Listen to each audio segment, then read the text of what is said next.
कहते जब हम सदगुरु की बातों को, सदगुरु के वचनों को, सदगुरु के बताए हुए रास्ते पे नहीं चलते तो हमें दुख के सिवा कुछ नहीं मिलता, अफसोस करने का भी समय नहीं मिलता। ऐसे ही एक हमारे संत महात्मा हैं, उन्होंने कुछ ऐसा काम किया।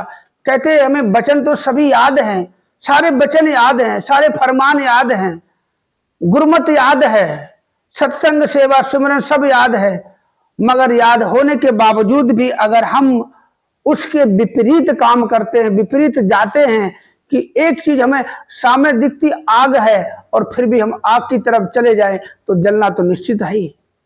एक तरफ बर्फ है, एक तरफ बर्फ है, पता बर्फ का 0 डिग्री टेम्परेचर होता है, अगर उस पर जाएंगे तो ठंडक तो जरूरी है। इधर आगे खाई है, आगे बढ़ोगे तो गिर जाओगे, और इधर कुआं है, कुएं में गिर जाओगे इधर, मतलब तो कुल मिला के कहते हैं सदगुरु के वचनों पे चलना बहुत टेढ़ी खीर है। सत्संग करना बहुत आसान है, बहुत आसान है। सत्संग कोई भी कर सकता है।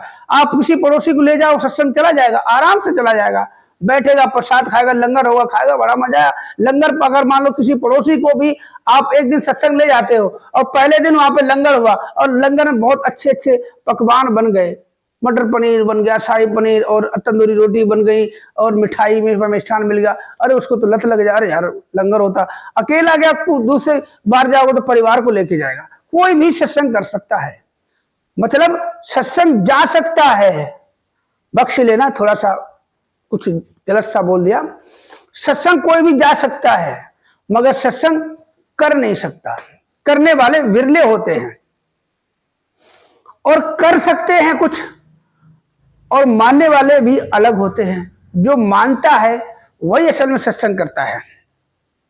तो महात्मा जी ने कुछ ऐसा बहुत ही बड़े, कहते सेवादारों में सबसे पहले नाम आता है।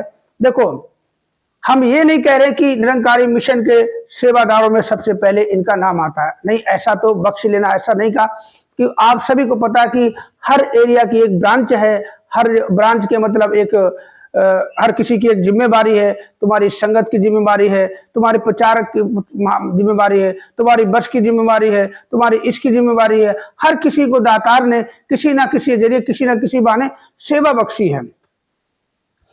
तो जो इस एरिया की संगत के जो उनको बना रखा है, हेड बना रखा, तो सेवा निभाते हैं बड़े बखूबी। सत्संग कहीं भी हो, सेवा लगी, सबसे पहले इनका काम सारा कुछ सेट करना।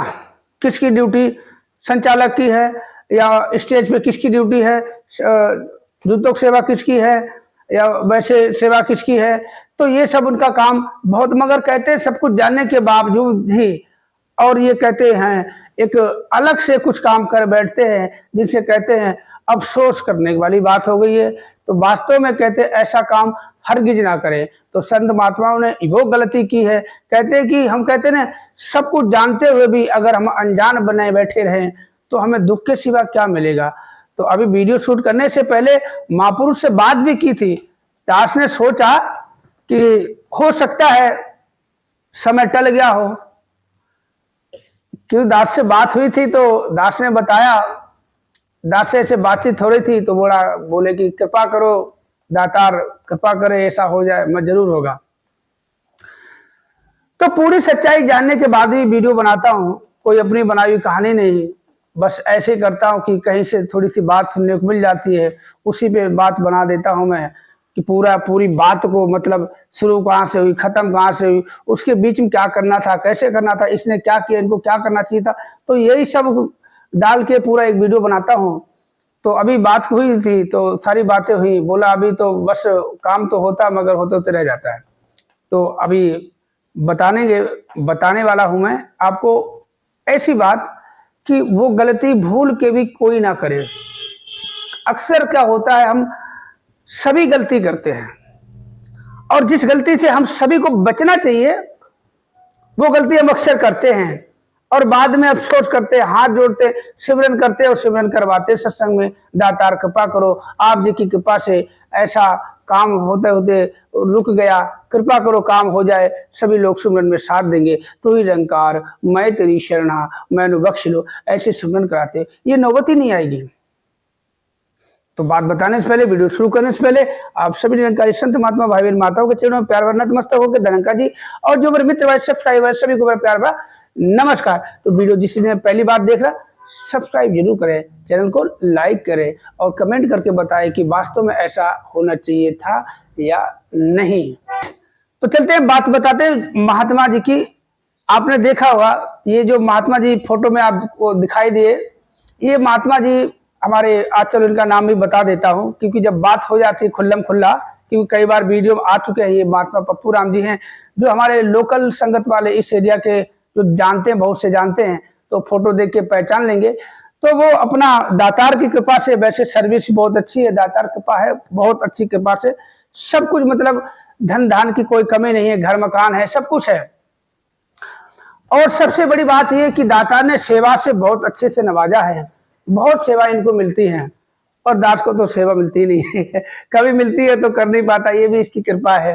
देखो, बहुत मन तो बहुत करता है कि दास भी कभी वर्दी पहने सेवादार की और टोपी लगाए और कहीं मिले सेवा, मगर देखो जब इसकी कृपा होगी, कहते हैं ना कि हम सोचते कुछ और हैं, हो कुछ और जाता है, क्योंकि ये चाहता है कि कहते हैं तू करता वही जो तू चाहता है, पर होता वही जो ये चाहता है, तू वो कर जो ये चाहता है, फिर होगा वही जो तू चाहता है।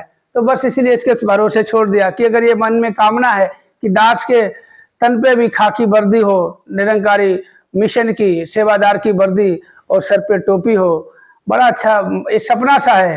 एक सपना इतना बड़ा था जो दातार ने पूरा कर दिया, वर्षों पुराना सपना था, आप जी को पता है। ये भी सपना है, पूरा होगा, सारे सपने पूरे होंगे। अगर कहते हैं सदगुरु पे पूर्ण भरोसा है, पूर्ण विश्वास है ना, अगर सब कुछ समर्पण कर दिया कि बस तू जाने, तेरा काम जाने, बाल हैं, बच्चे हैं तेरे, हमारा क्या, हमें तो जरिया बनाया है तो तेरे हैं, तो तेरे घर मकान बनाते हो, तरह तरह की ईंटें लगाते हो किसी अलग अलग कंपनी की, मगर बनाने वाला तो साचा, जरिया साचा है। ईंट किसकी, उस भट्टे वाले की है, उसका नाम होगा, उसने उसकी जरिए, उसकी वजह से और इस सांचे की जरिए से ईंट बनाई है। और मेन तो मुखिया वही है, भट्टे वाला, भट्टे ने उसको पकाया है, मिट्टी ने उसको बनाया है और जरिया बनाया, वो सांचा लकड़ी का ऐसी मिट्टी भर के थपाक से मार दिया। तो ऐसे ही बताता हूँ महात्मा जी। और सबसे पहले बात बताता हूँ, महात्मा जी का काम जो है थोड़ा सा साइड बिजनेस है, जो किसी को जैसे घर मकान लेना हो, बिकवाना हो, प्रॉपर्टी का थोड़ा सा काम करते हैं।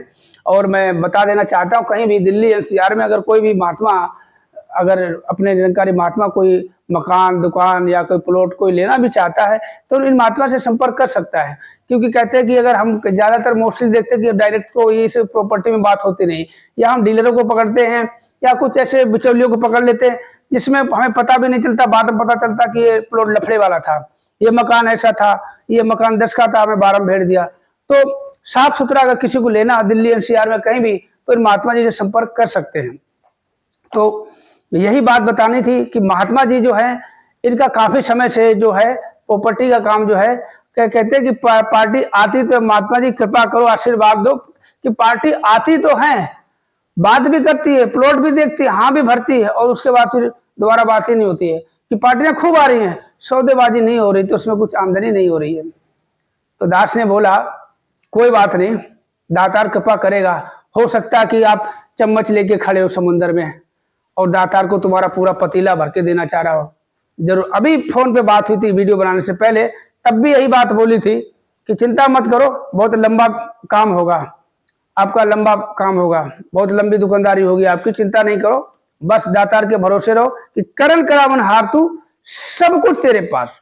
कहते जो हमारी इच्छा से हो रहा है ये करवा रहा है, और जो हमारी इच्छा के विपरीत हो रहा है वो ये कर रहा है। देखो, अगर हमें दाल चावल खानी है तो कितना टाइम, एक सीटी कुकर ने मारी, तुम्हारी दाल पक गई, एक सीटी मारी, चावल पक गए, खा लो आप 20 मिनट में। अगर आपके पास 2 कुकर हैं और दोनों को इकट्ठा चला दो तो 20 मिनट भी नहीं लगेंगे, आपकी दाल चावल दोनों पक गए, खा लो, भूख मिट गई। और अगर आपको खीर खानी हो तो खीर में समय लगता है, खीर खानी तो खीर में समय लगता है, और बढ़िया खीर खिलानी है किसी ने आपको तो उसमें और समय लगता है। तो ये तो हम सभी जानते हैं। तो इसलिए कहते हैं श्रद्धा है तो सबूरी जरूर रखो। अगर सदगुरु पे पूर्ण श्रद्धा है तो सबूरी रखना है, तो यही महात्मा जी आज तक अभी भी, अफसोस वाली बात तो नहीं कह सकते, कुछ गलत तो किया नहीं है, मगर यही है कि चिंता करते यार पार्टियां आती हैं चली जाती हैं और सौदेबाजी होती नहीं है। मैं कोई बात नहीं, इसमें भी राज होगा, इसमें भी राज होगा।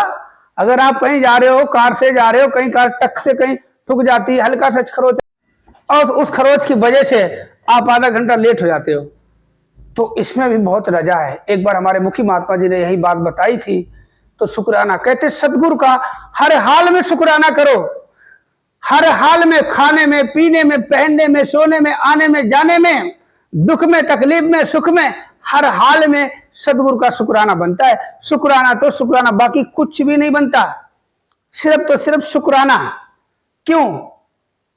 क्योंकि सदगुरु कभी गलत नहीं करता किसी से। हमारे अब देखो आज के समय में सर्दी, किसी दिन बहुत ज्यादा ठंड पड़ जाती है, बर्फ पड़ती, हवा चलती, ठंड के बाद छुटने लग जाते हैं, उसमें भी कोई रजा होगी? हम सबकी भलाई है, तो कुछ भी होता है। कहते हैं कि जब हमारे से कुछ नहीं होता, हम काम करते, मेहनत करते हैं, प्रयत्न करते हैं और हम असफल हो जाते हैं, सफलता के करीब पहुंच जाते हैं और फिर हम पीछे धकेल दिए जाते हैं, तो इसमें प्रभु परमात्मा की कोई रजा होगी? या तो वो चीज आप संभाल नहीं पाओगे, परमात्मा जानता है कि ये चीज इसके लायक नहीं है, अगर इसको मैंने दे दी ये संभाल नहीं पाएगा, इसको मैं अपने पास ही रख लेता हूं और इसको छोटी सी में टरका देता हूं, ताकि जरूरत पड़ेगी जब वक्त आएगा तो ये चीज इसको सौंप दूंगा और काम आ जाएगी, नहीं तो ये अभी दे दूंगा इसको तो आगे चल के ये इसको बेकार कर देगा। तो ये परमात्मा जानता है हमारे साथ 1 मिनट बाद में क्या होने वाला है, ये हम कोई नहीं, दुनिया में ऐसा कोई भी इंसान नहीं है जो ये जानता है कि आज के 5 सेकंड बाद हमारे साथ क्या होने वाला है। हम नहीं जानते, पूरी दुनिया में, विश्व में कोई ऐसा इंसान नहीं है जो 5 मिनट बाद की जानता हो। ऐसे तो भविष्यवाणी करने वाले बहुत तांत्रिक पंडित, पता नहीं कितने लोग ऐसे पड़े हैं जो भविष्य बताते हैं, भूत का बताते हैं, तुम्हारी अगाड़ी पिछाड़ी सब बता देंगे, मगर क्या होने वाला है नहीं बताएंगे। आपको 2-4 साल पहले कि आपको ये हो रहा है, आपको घुमाने फिराने में 1 नंबर, मगर कभी कोई बता नहीं सकता। इसलिए कि हर हाल में सदगुरु के आश्रय हो जाओ और काम करते रहो। कहते हैं कि जब आपकी नौकरी कहीं पक्की हो जाती है, ज्वाइनिंग लेटर आ जाता है, तो आप ड्यूटी करने लग जाते हो। बस जो काम आपको बता दिया मालिक ने, आप 8 घंटे काम करते हो, 8 घंटे पूरे होने के बाद अपने घर जाते हो, सैलरी अपने आप मालिक दे देता है, मांगनी नहीं पड़ती है। आज आपको ये नहीं कि आज मैं 8 घंटे पूरे काम किया, 10 मिनट में खाना खाया लगा रहा तो आज मुझे ज्यादा दो, मालिक सब देखता है। सीसीटीवी आजकल हर ऑफिस में लगे हैं, मगर ये जो बिना सीसीटीवी के हमें हर हाल में देखता है, हम कुंडी लगा लें, लाइट बंद कर ले, मगर ये देख रहा होता है क्योंकि ये पहले से वहां है। तो सभी निरंकारी संत महात्मा भाई और माताओं के चरणों में प्यार भरा नमस्ते को धन्यवाद जी, और जो मेरे मित्र भाई सब्सक्राइबर भाई सभी को मेरा प्यार भरा नमस्कार। तो वीडियो कैसा लगा